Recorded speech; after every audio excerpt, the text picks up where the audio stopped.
23 मे रोजी सकाळी जोरदार पावसामुळे फलटण तालुक्यातील आतापर्यंत 2 घरांचे नुकसान झाले आहे।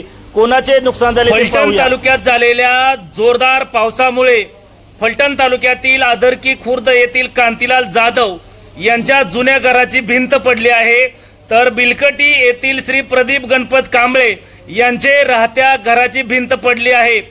याबरोबरच प्रशासनाचे याकडे बारीक लक्ष असून तालुक्यातील पावसामुळे ज्यांचे कुणाचे नुकसान होईल अशांनी तात्काळ प्रशासनाशी संपर्क साधावा असे आवाहनही फलटणचे तहसीलदार डॉक्टर अभिजित जाधव यांनी केले आहे। आज दिनांक 23 मे पासून सकाळी 8 वाजल्यापासून जोरदार पावसाला प्रारंभ झाला आहे। या अगोदरही गेल्या 2 दिवसांमध्ये 21 मे 22 मे रोजी फलटण तालुक्यात पाऊस झालेला आहे। त्याबरोबरच आज पुन्हा एकदा अरबी समुद्रातील या ठिकाणी कमी दाबाच्या पट्ट्यामुळे महाराष्ट्रभर मोठ्या प्रमाणात पाऊस होत आहे।